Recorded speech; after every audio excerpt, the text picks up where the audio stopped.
अभी एक family function में मेरी एक कॉलेज स्टूडेंट से मुलाकात हुई।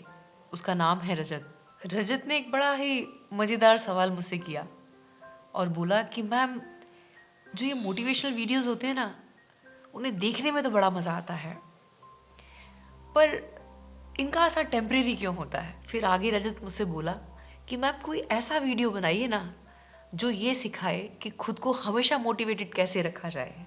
रजत के सवाल ने वाकई मुझे सोचने पे मजबूर किया कि मोटिवेशन टेम्परेरी क्यों होता है।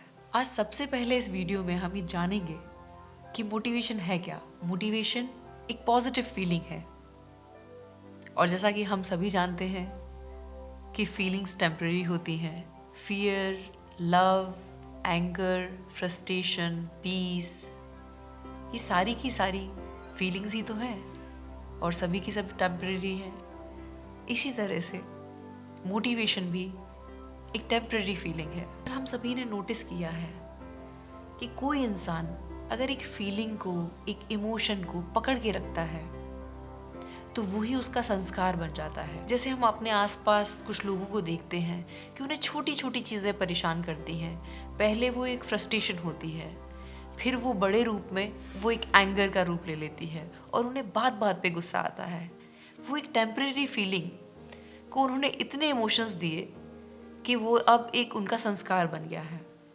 इसी तरह से मोटिवेशन भी एक पॉजिटिव टेम्परेरी फीलिंग है, पर अगर इसको पकड़ के चला जाए तो ये लाइफ को ट्रांसफॉर्म कर देती है। और हमारी लाइफ में मोटिवेशन काम कैसे करता है, इसको समझने के लिए पहले खुद को समझना ज़रूरी है कि हम इस प्रेजेंट मोमेंट में खुद कहाँ स्टैंड करते हैं। ईयर 2012 में दिल्ली में एक मोटिवेशनल सेमिनार था जिसमें प्रैक्टिकल डेमोस्ट्रेशन के साथ ये बताया गया था कि हमारी लाइफ में मोटिवेशन काम कैसे करता है। और आज वही नॉलेज मैं आप सबके साथ शेयर करना चाहती हूँ। डेमो के लिए हमारे पास 3 ग्लासेस हैं। तीनों ग्लासेस में पानी है और ये तीनों ग्लासेस ह्यूमन कैटेगरी और पानी को हम इस यूनिवर्स की नॉलेज की तरह कंसीडर करेंगे। अब सबसे पहले हम लोग फर्स्ट कैटेगरी के बारे में बात करेंगे। ये फर्स्ट कैटेगरी अगर हम आम बोलचाल की भाषा में बोलें तो ये परम ज्ञानी कैटेगरी है, जिसमें आपको आसपास ऐसे लोग दिखेंगे कि जिनको हर बात की नॉलेज होती है। उनसे आप कोई भी सवाल कीजिए, उनके साथ कोई भी आइडिया आप शेयर कीजिए, उनको उसकी पहले से नॉलेज होती है। इम्प्लीमेंट उन्होंने लाइफ में कभी नहीं किया होता है, लेकिन उनके पास भरपूर नॉलेज होती है और कभी भी किसी की भी बात सुनने को ये तैयार नहीं होते हैं। और इनको इस कॉइन की तरह समझा जा सकता है। उनकी नॉलेज इस कॉइन की तरह होती है कि उसे हम अगर इस यूनिवर्स की नॉलेज में मिलाएं और उसको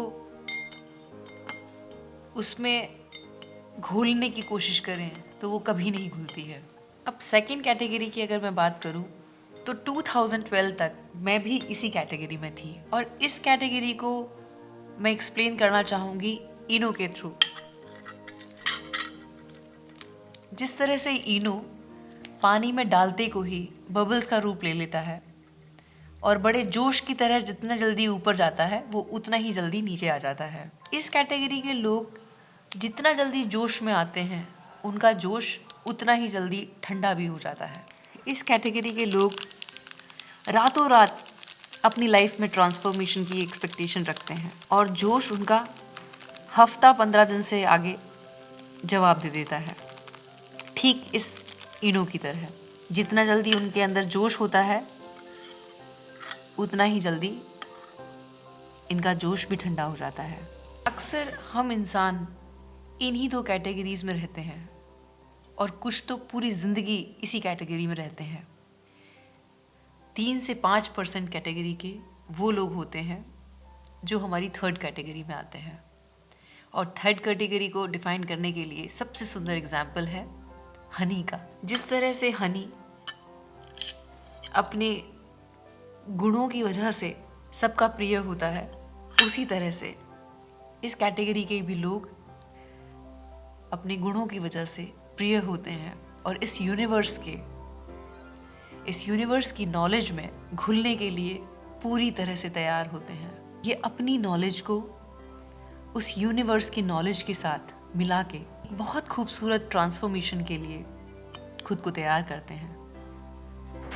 हर पल, हर परिस्थिति में सीखते रहते हैं, आगे बढ़ते रहते हैं। लाइफ ट्रांसफॉर्मेशन के लिए सबसे ज़रूरी, सबसे इम्पॉर्टेंट चीज़ जो है वो खुद से ये पूछना कि मैं इन तीनों कैटेगरीज में कहाँ आता हूँ या आती हूँ। अगर हम फर्स्ट कैटेगरी में हैं तो हमें यहाँ तक पहुँचने में वक्त लगेगा। अगर हम सेकंड कैटेगरी में हैं तो भी हमें यहाँ थर्ड कैटेगरी पहुँचने में वक्त लगेगा। पेशेंसली, कंसिस्टेंसी के साथ, एक फोकस के साथ जब हम कोई काम करते हैं तो लाइफ में ट्रांसफॉर्मेशन ज़रूर होता है। जब हम ये जान लेते हैं कि हम कौन सी कैटेगरी में आते हैं तब हमारे लिए आगे बढ़ना बहुत आसान हो जाता है। उसके बाद अपनी लाइफस्टाइल को चेक करना और अपने गोल सेट करना बहुत इम्पॉर्टेंट है। आजकल लोग मोटिवेशनल वीडियोस को फील गुड फैक्टर की तरह यूज़ कर रहे हैं, जबकि मोटिवेशन एक स्टार्ट है।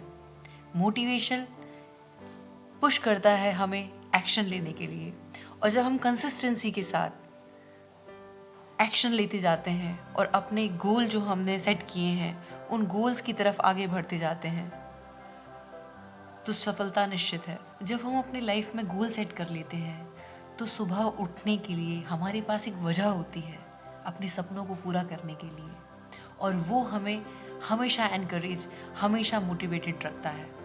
इसीलिए आप क्या चाहते हैं अपनी ज़िंदगी से ये जानना बहुत ज़रूरी है, अपने गोल्स को लिखना बहुत ज़रूरी है और नियमित रूप से उन पे काम करना ज़रूरी है। जब हम नियमित रूप से उस पे काम करते हैं तो हम पाते हैं कि जैसे जैसे हम आगे बढ़ते जाते हैं हमारा उत्साह, हमारा आत्मविश्वास, हमारा जोश प्रतिदिन बढ़ता जाता है, जो हमें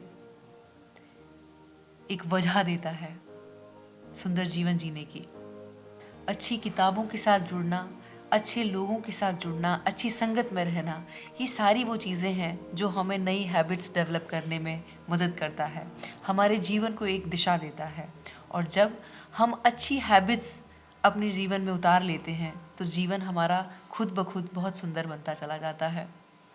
और जैसा कि किसी ने बहुत खूबसूरत ये बात कही, चलता रहूँगा पथ पर, चलने में माहिर हो जाऊँगा, या तो मंजिल मुझे मिल जाएगी या अच्छा मुसाफिर हो जाऊँगा।